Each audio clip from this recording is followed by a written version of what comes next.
back to Lifting the Lid, the podcast where we spill the tea on the influencer industry. I'm Verity Park, and this week, as ever, I am joined with my co-hosts Lucy and Seran, also talent managers at TVH. We're officially halfway through season 1, and guys, we've had some pretty good feedback, I'm not gonna lie. It's been so cute. Amazing. From our talent, but also like amazing, like so many people on our non-exclusive roster and people from the industry. The Louise Petland Sprinkle of Glitter commented on our previous podcast. It's amazing. It's very exciting. It was really cute. Thanks, Louise. So yes, lots of lovely feedback. So what's been going on for you guys this week? Well, I mean, Seran's been on annual leave. Yeah, so I've been OOO out of office.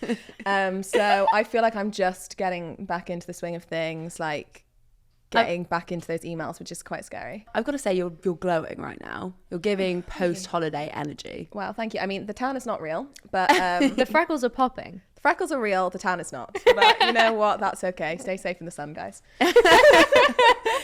So Seran's got her post-holiday glow. Lucy, It's got short hair. Yeah. Dun, dun, dun. I know. It's gone. it's gorgeous. I love it. I'm so glad because when you said that you were going to get your hair cut and you were like, I don't know, I was like, yes. I was like, team, cut it off. I'm glad you did. And I'm a little bit embarrassed because I said, you know, you do have really gorgeous long hair, maybe. And then since you've had your hair cut off, I'm considering whether I copy you.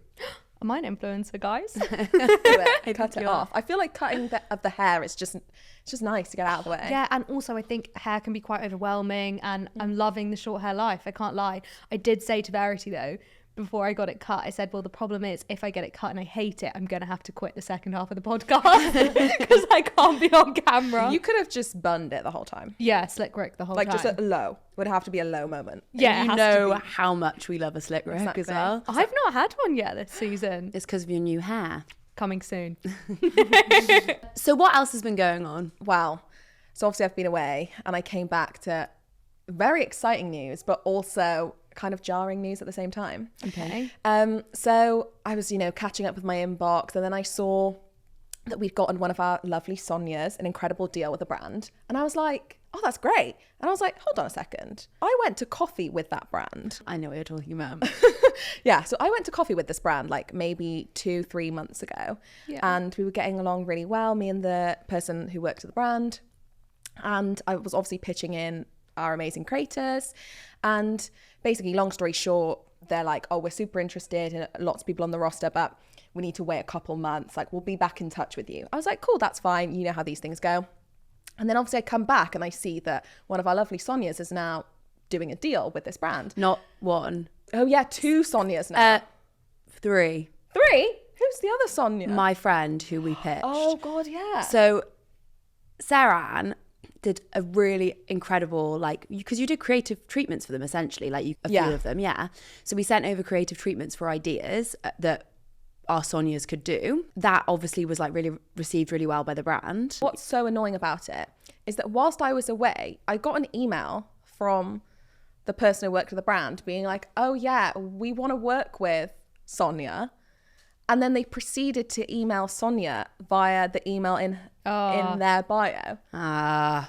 Even though they were talking to me on an email chain about the fact that they were going to do that. And I was like, why would you not just ask me on that thread? Do you think it's like a thing in their system that like their like process that they have to like outreach directly? Like, I don't know, Maybe. it would be weird, but we find a lot of brands do that. There was another brand that we work super closely with, like literally so many campaigns with this brand. And I pitched one of our Sonias multiple times with content that had millions of views mentioning the brand organically. Literally no response ever. And then all of a sudden, email into Sonia's personal inbox saying that they wanted to work with her. Just to give the audience like some context here, like obviously we're a team, as in we work with our creators really closely, so we're a team, so that's great.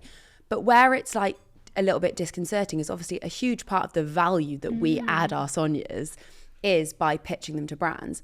And make no mistake, you can see the difference, can't you? Because for example, that particular Sonia, I don't think she'll mind us saying, she previously, probably the max she was getting was like £500 for a deal. Yeah. And this particular deal was 10k. So like she can see that since she signed with us, she's 10x her income. Yeah. Our creators can see our value anyway.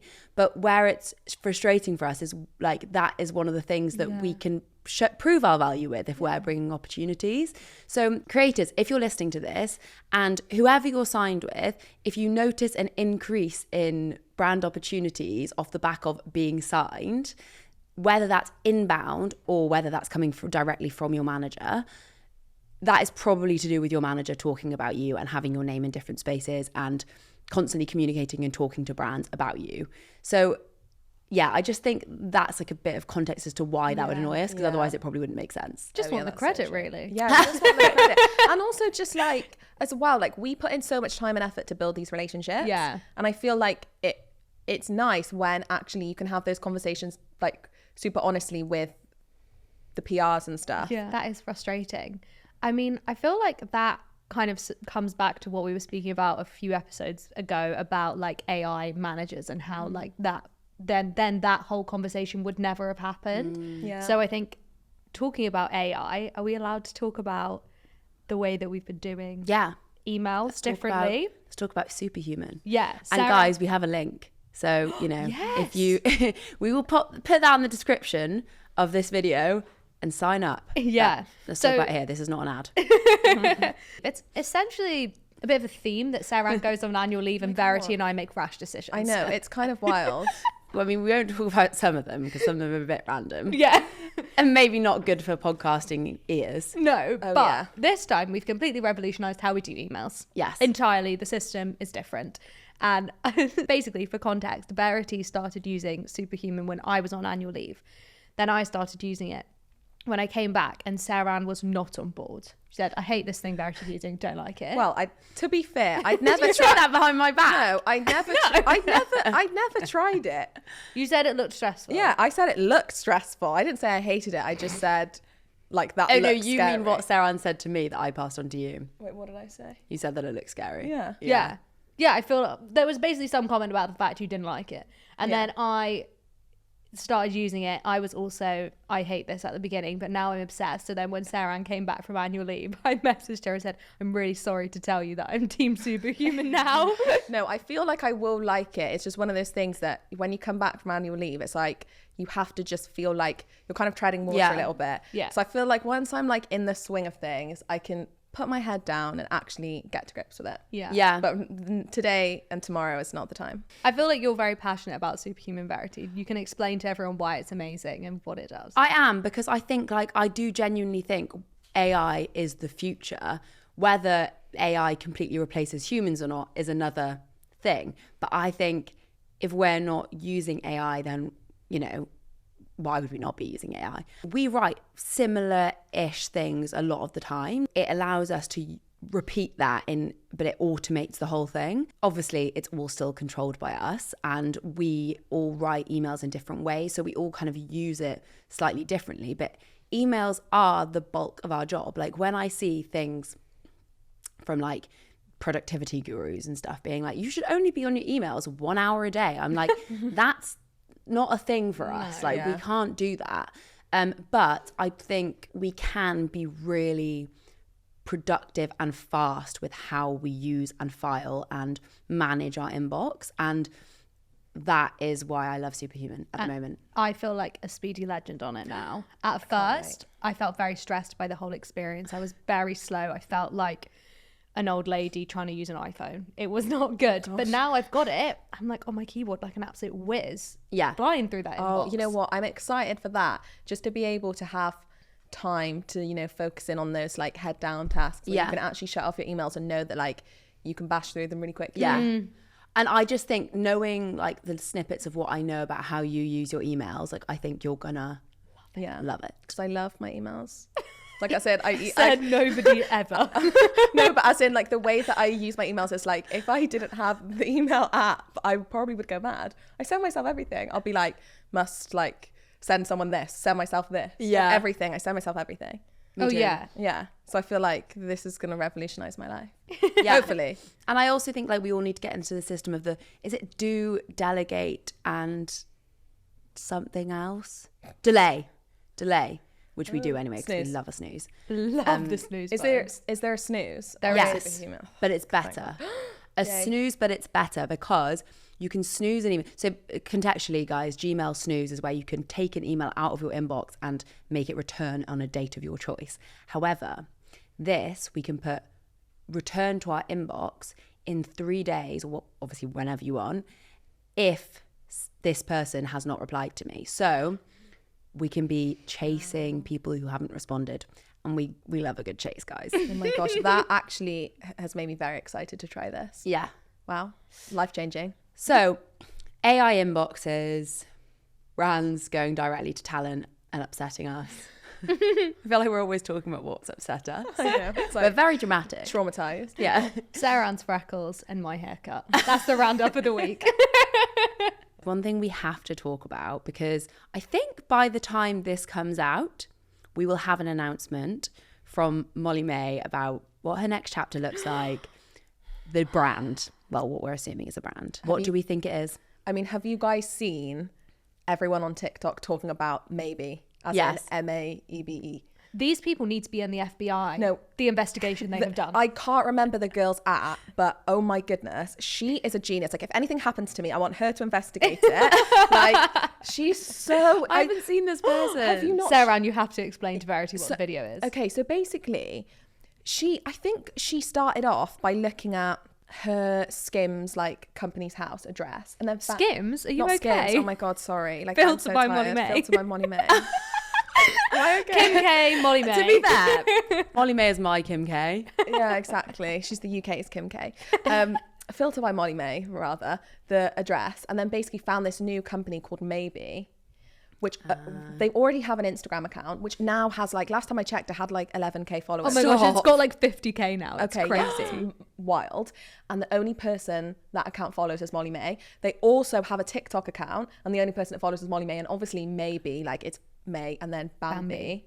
So it's really giving that is the company. And then on Company's House, it has a list of all, like, the goods that they'll be selling, and it's very much giving fashion brand. Oh, I mean, that is just going to be stunning, isn't it? It's going to be amazing. And also, like, look at what she's been wearing, like the oversized blazers, like capsule wardrobe pieces.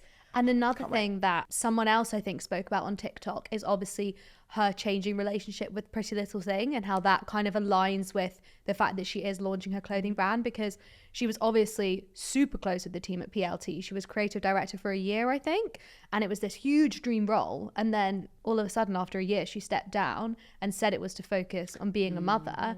But then she is now not close at all with the founder of PLT, wasn't at his wedding when other creators were. So I think people are saying that maybe because she is releasing her own clothing brand, they're maybe a bit pissed off about that, and that's where the dramas come. Do you know what, guys? I actually think I predicted this. I think I actually did. Are you a many witch? years Stick ago? leg. Many years ago, 2 years ago, in a strategy video I did when Molly announced that she was pregnant. If I didn't, and I'm making that up, that's funny. I'd almost bet £100,000 on this. There will be a mother and baby collection coming out in the near future. Who do we think is Molly May's business partner? Is it Fran or is it her? Is it Taylor?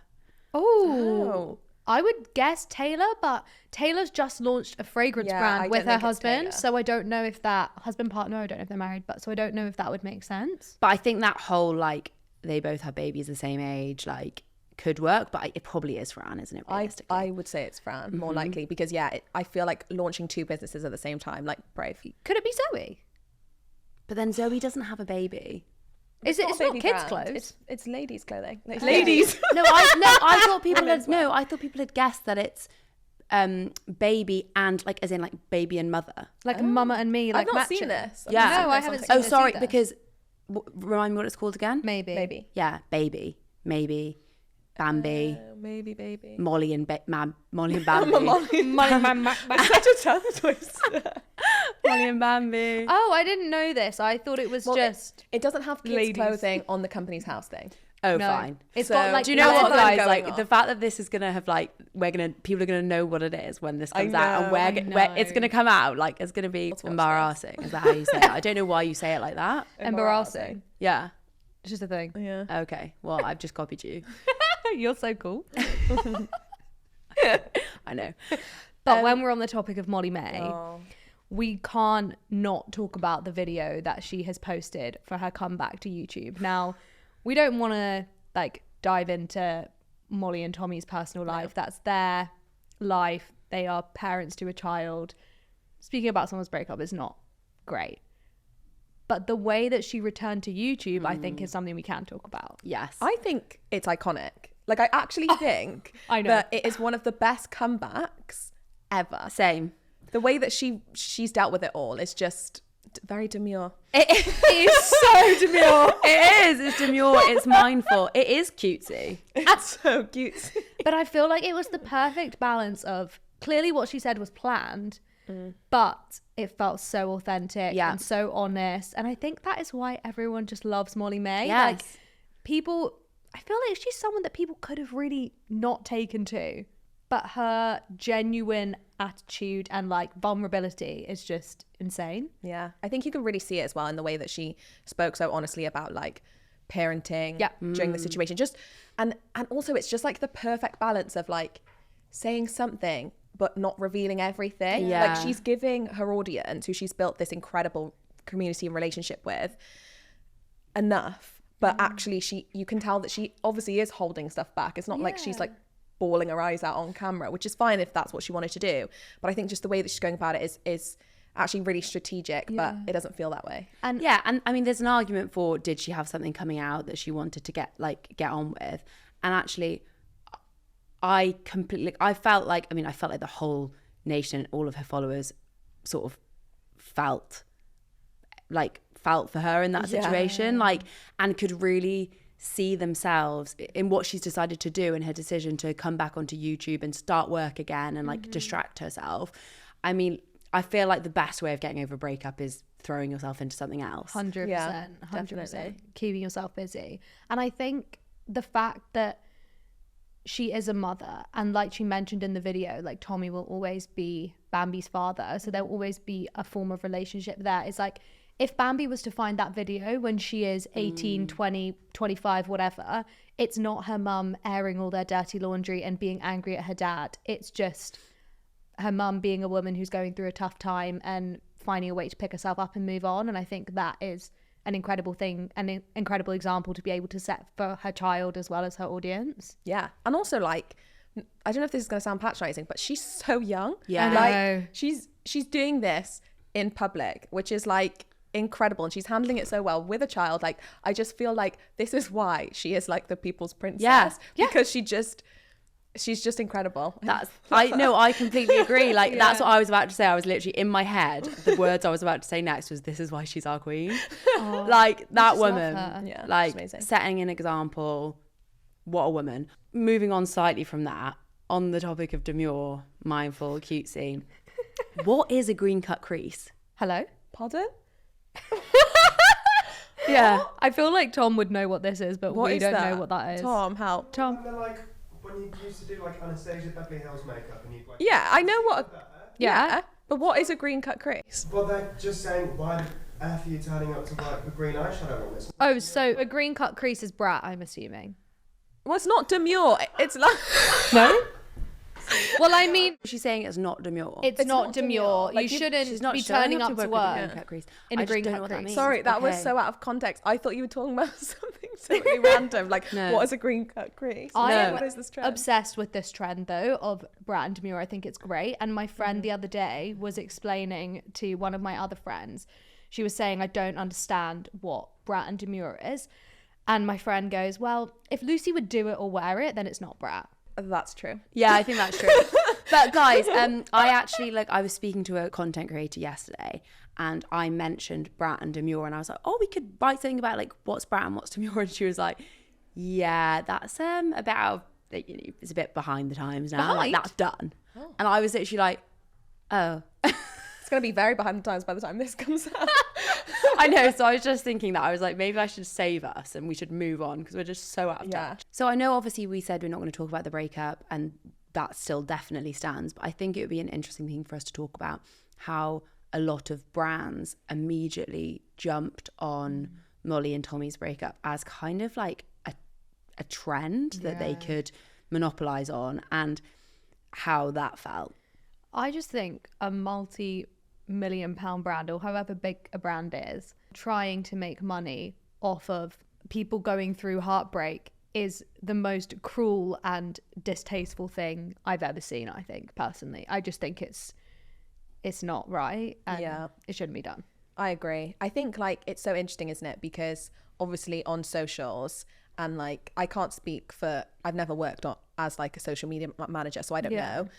But I feel like there's this kind of pressure to always be jumping on things. Like for example, even like Oasis's reunion, right? Like there were loads of brands commenting on that. Like I think Asda is like one of like the top commenters. They've got like loads of likes on that. And it's like, that's a great thing to be jumping on, right? As a brand.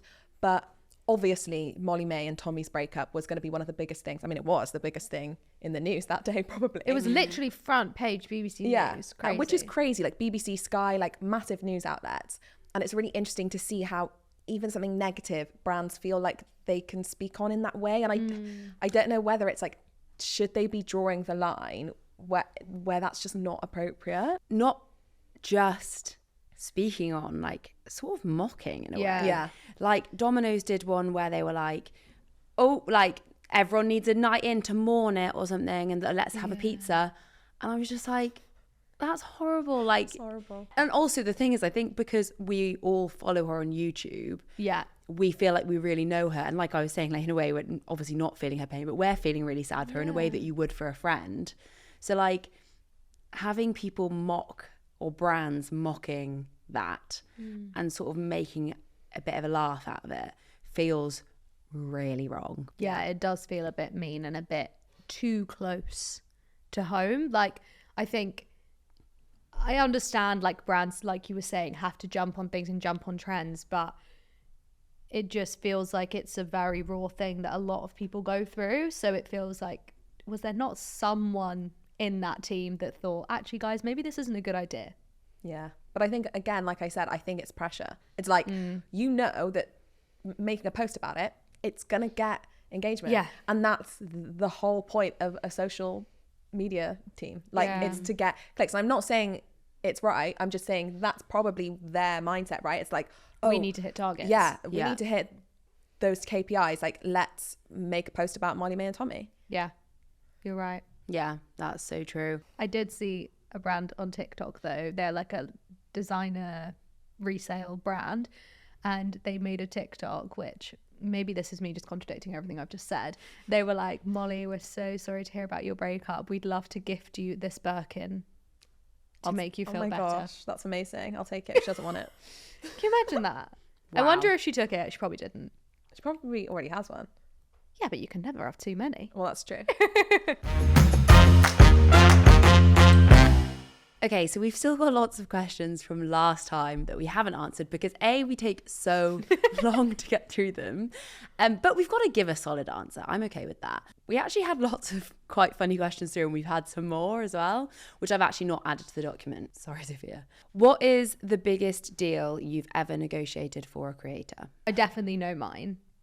It was such an exciting one, probably like over a year ago now. It was actually the first ever deal we locked in for this creator on our roster, which was pretty legendary. And I think it was within the first week. It was. And I was like, we are incredible. Go us. I think, yeah, that was a pretty momentous deal. Yeah. First deal to do for a creator. Yeah. That was actually the first deal we'd done with that brand as well, wasn't it? Yeah, I think so. Which is pretty iconic. And can I say how much it was? No, I can't. That's too much. Let's just say it was 6 figures. Yeah. For a first deal.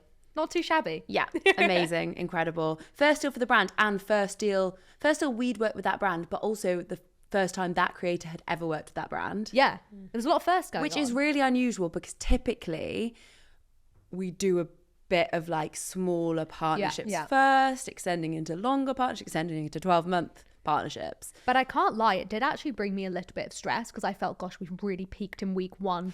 Like, I'm going to need to keep up the momentum here. Is this just going to be downhill? But luckily it's not been. Yeah. And the creator's still with us over a year later and we're doing well. Love that. Seran? Okay, so I think mine would be similar to Lucy's, but to spice things up, I actually negotiated a 5-figure deal for one piece of UGC content. One.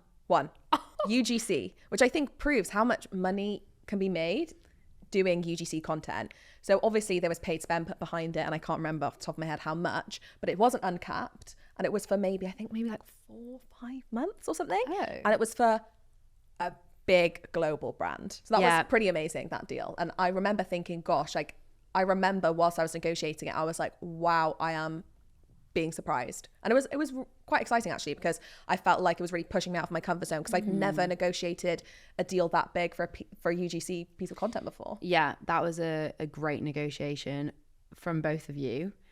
Like, incredible stuff. I feel like that particular deal was very interesting. Like, similarly, I guess because our creators are not generally UGC creators, and on the whole, brands want content to sit on the talent channels, not on their channels. Yeah. But you're absolutely right. Like, I feel like if you sit in a particular category that they're looking to hit, this particular brand was obviously creating like viral type content, and they just wanted to tap into that particular type of market. So you were able to kind of lever on that.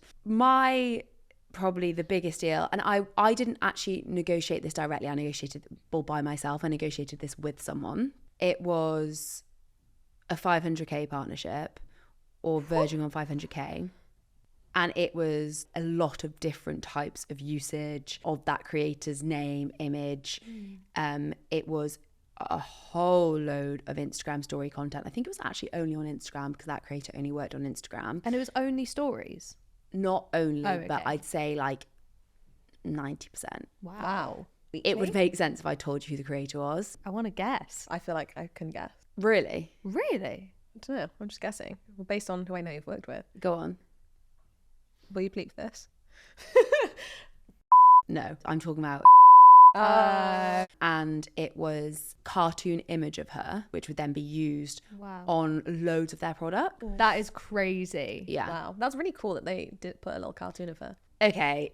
Who is your favorite creator on your roster? I can't say that. Can't say. It's like picking a favorite child. Them all. Yeah. Impossible. They're all equal. All of our creators, all of our Sonias will be straight on the episode of this in the trailer.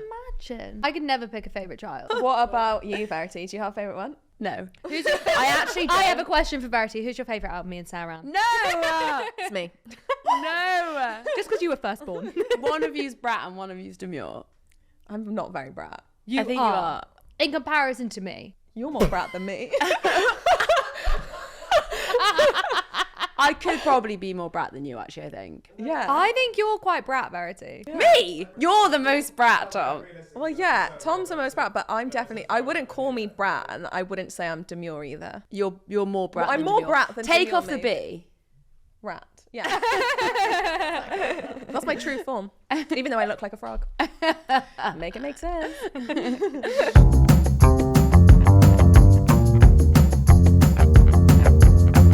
Okay, guys, we have had the juiciest listeners dilemma come through this week into the inbox. Lucy, do you want to take this one? There is a lot to unpack here. I signed with my very first ever exclusive management and I was so excited, but let's just say it didn't quite go to plan. So there's a lot of things that went wrong. First off, they managed to leak all of the creators on the roster's fees to each other in multiple emails that we shouldn't have been CC'd in. I literally don't understand how that can even happen. Secondly, they weren't responding to any of my paid brand deals. I could always see the brands coming into the inbox and then chasing and chasing and chasing, but there didn't seem to be any responses going on. And to top it all off, anytime I reached out to them to ask them what was going on and just try to understand and, continue building that relationship, I just got completely ignored. I'm not surprised by that. What is the point of signing someone if you're just going to fucking air them? I know, that's so true. Like, as in, like, so what? random. But it's genuinely such a common thing that I have heard so much. Like, it's actually sad how many times I've heard that exact story. Actually, slight lie, I haven't heard the leaking of the other creators' fees. That is not okay in any way. But like the not replying to the inbox, I've heard a lot. And in my head, this is how I view it. So this industry has obviously blown up and it's an industry that lots of people want to work in. There are a lot of people who have never worked in it but see it as an opportunity and therefore start agencies but call themselves influencer experts, but they've actually never worked with talent before, so they don't understand the space. And there's also a lot of agencies that will sign creators who maybe aren't that commercial and sit on their inbox in the hope that they will become big rather than giving them any strategic guidance or like having kind of the relationships and the expertise that they need to help that creator grow and develop and build a sustainable career in the space. So I have had this example so many times. Like even one of my friends, she came to me and she'd grown a following. I think it was like 100,000 on TikTok at this point and maybe like 30,000 on Instagram. And she was like, I'm going to sign to management. And I strongly advised her not to. I didn't want to take her on my roster because I feel like A, we don't really sign creators in a similar kind of niche, but B, I don't feel like that's necessarily the right thing to do. Like I'd rather just give her my advice for free and not kind of have a commercial relationship with my friend. So I was just like, send everything my way and I'll help you with it. Keep managing yourself until you can get management who I think is worthy of you. And like I would probably at that point put her in touch with my friends or like someone who I really respect as a manager. This particular management took 30% that she ended up signing with. That's a lot. They did have other creators on the roster who were kind of aligned with her, so I was like, fair enough. But she had the exact same experience as this person, although only just someone ignoring her emails. She was like, can I have a end of week update, which is obviously like something typical that we do, and I suggested that she asked her management for that. Yeah, sure, we'll give you that. Nothing. No, like, what's happening with this deal? No response. Whereas obviously we have our board, which talent can see exactly what's happening and when it's happening and have all the updates at their kind of at the ready whenever they want. Do you think this is a case of management agencies just signing way too many creators than they actually have capacity to deal with because they see the money opportunity and they think, brilliant, we can just sign 50 creators and then even if not all of them are making loads of money, overall we're going to make loads of money, but no creators actually get any attention? Yes. Yeah. It's wild though, because it's like, why would you sign somebody if you don't want to build that relationship with them? Like, obviously, they're not replying to brand emails. Like, that's a real issue. But not like the actual manager airing the creator. That is really problematic. That would be like if you were ignoring me, like in a normal workplace. Imagine just like messaging your boss and being like, hi, like, do you want to go for lunch? And, like, just being ad. Like, you should be building. You want a management agency that wants to build that relationship with you on a personal level to be able to support you professionally. Like, this is actually wild. But we've not spoken about the worst part, that they were leaking all of the creators' rates. I don't get how that happens. What I assume, because they said that they were copied in on emails they shouldn't have been copied in on, is maybe inbound for a brand deal and they were pitching other creators on the roster possibly, and then they shared lots of rates. You know how, for example, if we'll pitch lots of creators, then the brand will come back and say, okay, can we have X, Y, and Z's rates, or Sonia and Sonia's rates, and we'll send them all. And like maybe for some reason the creator was copied in. When I say I would actually throw up and quit my job if I did that, I know the undo button would be hit so fast. I know, but also like, I think there's such a difference, isn't there? Because clearly this has happened multiple times. Like, human error happens. Like, it does. People make mistakes and that's okay. But I think it's important to own up to your mistakes. Like, if one of us made that mistake, we'd probably talk to Verity and we'd be like, oh my God, this has happened. And then we'd probably apologize to the creator and just be like, oops, like you weren't meant to see that. But the fact that it's obviously happened multiple times, like these people are playing fast and loose their inbox.